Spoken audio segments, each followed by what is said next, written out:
Support for Ukraine's president is wavering among some Republican lawmakers after his disastrous meeting last Friday with President Trump. And Israel has again cut off all aid to Gaza. Good morning. I'm Corva Coleman from NPR News, and here are today's top stories.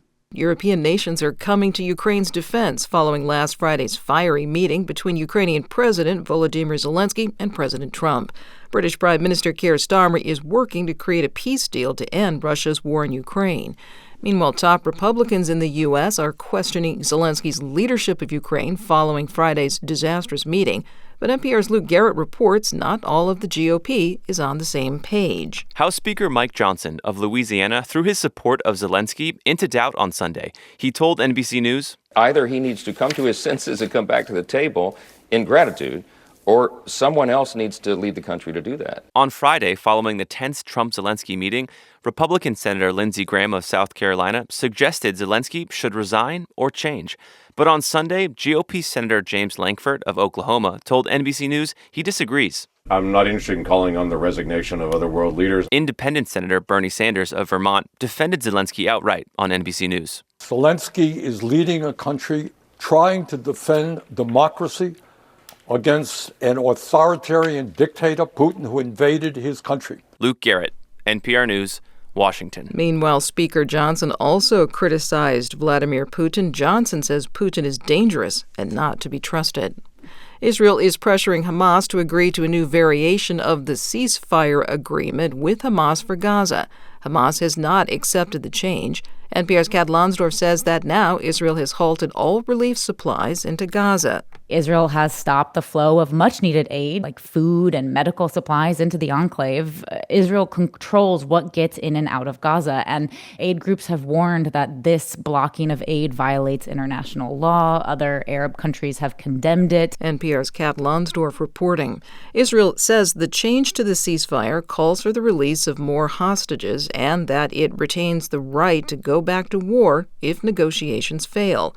Hamas says Israel is working to evade the original agreement. The Centers for Disease Control and Prevention says that more than 160 measles cases have been reported across the country this year. NPR's Amy Held reports that most stem from a growing outbreak in West Texas. Friday, the Texas Capitol confirmed its first measles case in years, an unvaccinated infant in Austin. To the north in Lubbock, Shanae Brown worries for her newborn, too young for the vaccine recommended at 12 months. I really want her to have it, especially with the first case of someone dying recently. Officials confirmed February 26 an unvaccinated child died in the outbreak.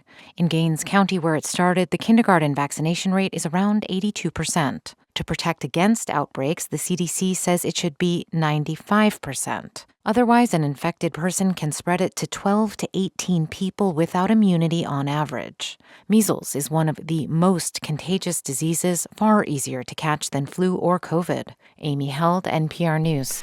Amid wildfire recovery in Los Angeles, an unconventional romantic comedy drama about a sex worker in New York was the big winner at last night's Academy Awards. Steve Futterman has more. On a night when there wasn't a clear favorite for Best Picture, there was suspense until the very end when Meg Ryan and Billy Crystal opened the final envelope. And the Oscar goes to Anora.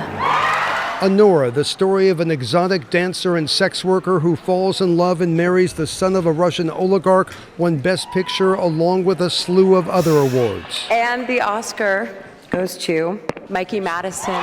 Mikey Madison, who plays the title role, won Best Lead Actress. Sean Baker, the man behind the film, won 4 awards for Producer, Best Director, Best Original Screenplay, and Best Film Editing.